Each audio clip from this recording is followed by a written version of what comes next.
أحب أشكر السادة الحضور على رأسهم معالي الكلية وكيل الكلية لشؤون خدمة البيئة والمجتمع ورئيس مجلس إدارة شركة لاستر الأستاذة مرمى حسن، والسادة الحضور الموزعين والموزعات وأصدقائي وزملائي في العمل. شرفتونا ونورتونا.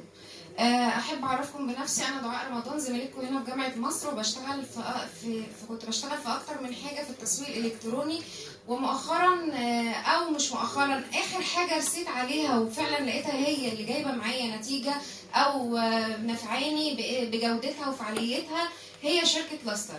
أنا أخدت بكالوريوس في إدارة الأعمال، قسم تسويق أو شعبة تسويق، مخصوص عشان أشتغل في الأونلاين وأكبر وأتوسع أكتر.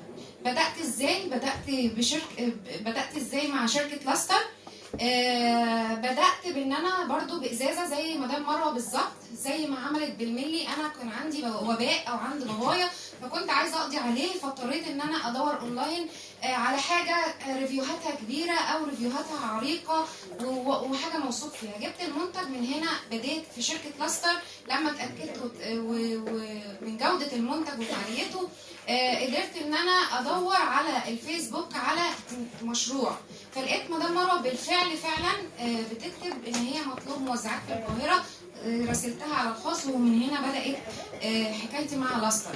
طبعا اي واحده في ظل الظروف الاقتصاديه اللي بتمر بيها البلاد كلها او الدوله او كلنا بنمر بالازمه دي، لازم تساعد جوزها او لازم تدور على حاجه تكون كعائل او كمسؤوله عن نفسها وعن اسرتها، تزود الدخل مع زوجها.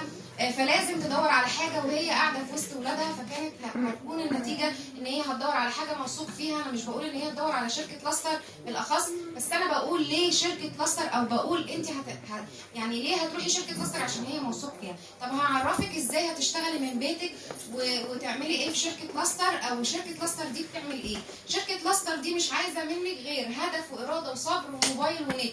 الهدف لازم يكون عندك هدف عشان تقدري ان انت توصلي للحاجه اللي انت عايزاها. الاراده ليه؟ علشان تقدري انك تعرفي انت فعلا يعني هتكملي في المشوار ولا لا. الصبر، لازم تصبري. ترمي الاعلان زي ما انا ما بقول انك بترمي الاعلانات الصبح واخر النهار وتستني النتيجه، تصبري.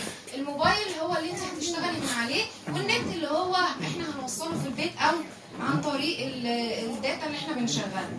ليه شركة لاستر بالأخص؟ أنا قلت لكم من شوية شركة لاستر جودة عالمية، ترخيص، شهادة ايزو، يعني الشركة مرخصة ومعروفة لدى الموزعين والمسوقين والسوشيال ميديا كلها في الأونلاين كله، تمام؟ فهي واثقة وراسخة، وهي أول شركات الأونلاين، أولى شركات الأونلاين في المنظفات، تمام؟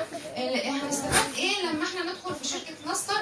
هنستفاد ان احنا هنسوق الكترونيا. هنسوق الكترونيا ليها ازاي؟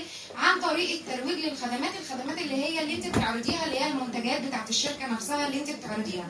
هتعززي العلامه التجاريه، اصلا الشركه معززاها لك، فانت مش هتحتاجي ان انت تعززي العلامه التجاريه. يعني الشركه مدياكي كل حاجه، يعني انت هتاخدي المنتج تعلني بيه